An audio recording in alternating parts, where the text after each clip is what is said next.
আমাদের ভোটমারি ইউনিয়ন ৬ নম্বর ওয়ার্ড। আমরা এই ৬ নম্বরের মানুষ এমন অবহেলিত যে আজকে বিগত ১৭ বছর থেকে আওয়ামী লীগ সরকার থাকলো।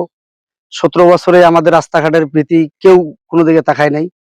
আমরা যেভাবে চলাচল করি এভাবে মানুষ বসবাস করে না। বন্যার সময় আমাদের এখান থেকে যাতায়াতের অবস্থা, বাড়ির থেকে বের হলে পানি, শুধু পানির মধ্যেই চলাচল করতে হয়। আমাদের স্কুলে যত ছাত্রছাত্রী আছে তারা বাড়ি থেকে যখন বাইরে হয়, একটা বাচ্চা যখন স্কুলে যাবে, একটা প্রসেস নিয়ে যাবে, নদীর উপর গেতে গেতে বাচ্চাটার মোমেন্ট নষ্ট হয়ে যায় যে কোন অবস্থায় যাবে, তার পোশাক কি করবে, কিভাবে চলবে।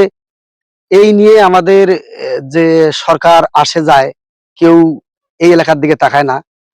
আমরা একটু আগে আমাদের এই ৬ নম্বর ওয়ার্ডের সাবেক মেম্বার মতিন ভাই যে কথা বললো যে আমরা অনেকের কাছে বলছি যে আমাদের রাস্তাঘাটের কিছু একটা উন্নয়ন করে না। আমাদের চেয়ারম্যান মহোদয় ছিল, উনি ইদানিং আগে শুনছি নাকি একটা বাজেট দিছিল। কার কাছে বাজেট দিল, কিভাবে বালু ফেললো আমরা কিছু জানি না।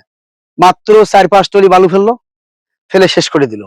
কিন্তু এখানে শুধু আমাদের এই ৪-৫-৬ মিলি ৫-৫.৫ হাজার ভোটার, আমাদের ভোট আমরা দেই, প্রতিনিধিকে দেই। আমরা ভোট দিয়ে একজন চেয়ারম্যান তৈরি করি আমাদের গ্রামের উন্নয়নের জন্য। তারা কখনো আমাদের গ্রামের দিকে তাকায় না। আমরা এত অবহেলিত। আমাদের পাশে ইন্টাকো পাওয়ার ফেলেন, সেখানে বিদ্যুৎ উৎপাদন হয়। আমরা তাদের কাছে চাচ্ছিলাম যে আমরা একটা বিদ্যুতের ব্যবস্থা আপনারা করেন।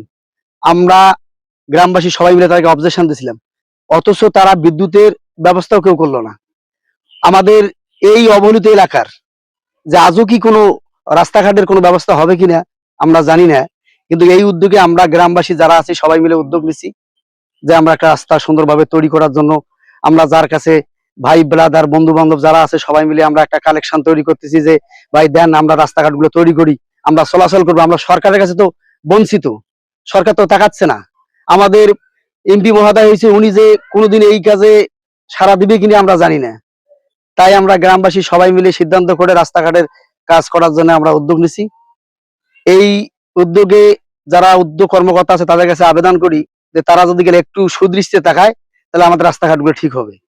সরকার এবং আমাদের এমপি মহোদয় এবং চেয়ারম্যান যা আছে তাদের কাছে আমাদের একটাই অনুরোধ, তারা আমাদের এই ৫-৬ হাজার পরিবারের দিকে একটু সুদৃষ্টিতে তাকাবে।